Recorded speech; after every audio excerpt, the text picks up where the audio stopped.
o le a ia I langi le langali e tama whainga pataia foi mo ngau ao o ia mal mawalunga o nei tai ao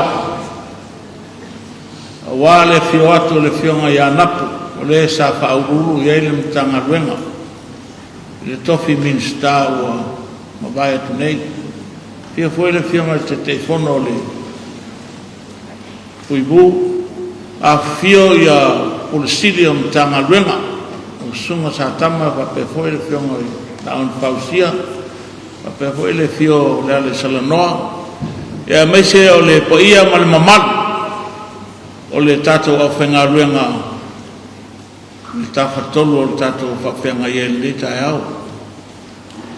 o le viinga o le atua le mwhai o na whai titia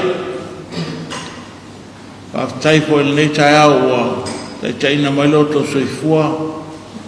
o mwhai e foi o na tatou wheloa I le langi mamama le matanga o fie o tepa foi ula o tangai ula o tatou futi manu ula ia wale anga le lei whaasoa mai o tatou mtaisi le langi le nei tai au e vea le lei awandoa e moli e toile nganga whaftai le fionga I a napu e tu sai foi male au onanga e le tatou mtanga ruenga o lea ua whaase e atu lona sa tu sai manisi foi whai unga at whamastonga ia napu ia lo tele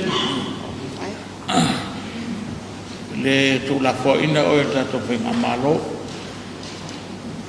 ke le koe rau sao e uia ina titi temi na whina ngalo ele tai malo mana I te o auna ele tanga ruenga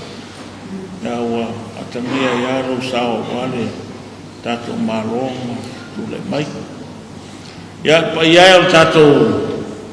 au whenga ruenga ia o te moli atu le nganga whaftai nei tai au o lea ua o mai tauina o lea ua whaase e atu le mtanga ruenga le fuimu ma le official fono I lalo le li palmia salo le a esi teimi o na tangia e lea I se whakafo me kapeneta le foi ua tatou mai tauina lava I le aso foi na fonga e li palmia ia mtafa ioi foi o te au auna ia o le o lava mtanga ruenga le una ofa natura sua vai se so manga mal vai tau me la le leita ia e moli atu le nganga whaftai la to ofa ngaruenga ia wa o tō masani lava I tūlanga o nanga tatou tanga ruenga o lewa iei le CEO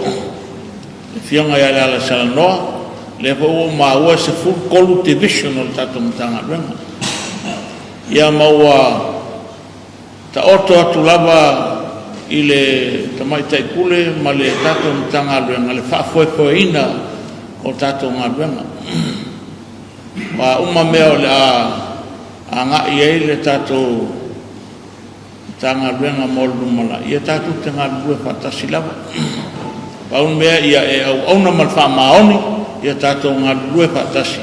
ma ia uane ia ni winga bo umar ka ko paloka pe sa no palmia to na ina twasa alo mai fai lelo nga ruenga ia walta utuina o tatou malo bela le ia nga leile tua le tatou ngā lue whatasi nei lima tausanga ia wase manuia o le tatou mtanga luenga ia e maise o le tautuaina o le tatou maloma le tunu ia whamanuia tele le tua I to e teimi o nea fiafi ia whaftai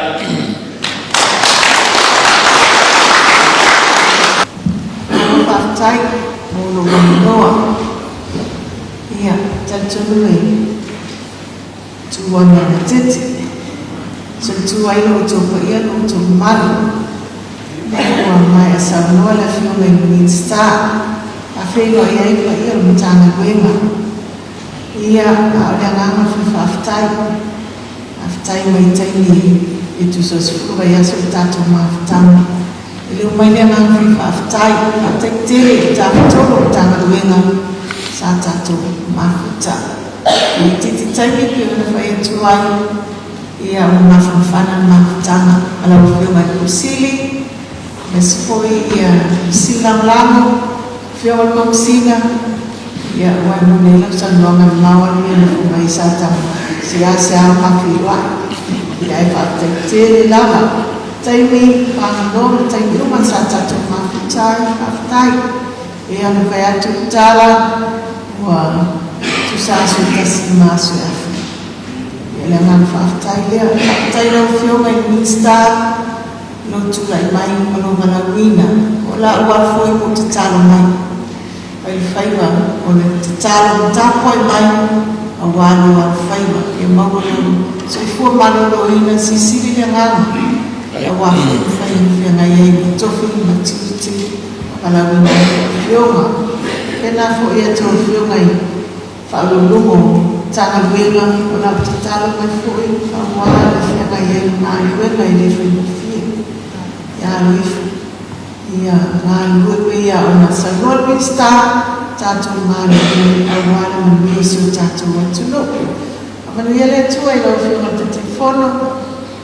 ya ngai ko mo tute mai se no alu tatu tolo tanga wela ne ko fa la ni ai tu sura o ma afem tatu fi no foi tatu ya ngale tua ya mambe so ifua na ngale fambe tele le tu ferai ngaluenga ya yo na bona so ifua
e ato ato ai me uma.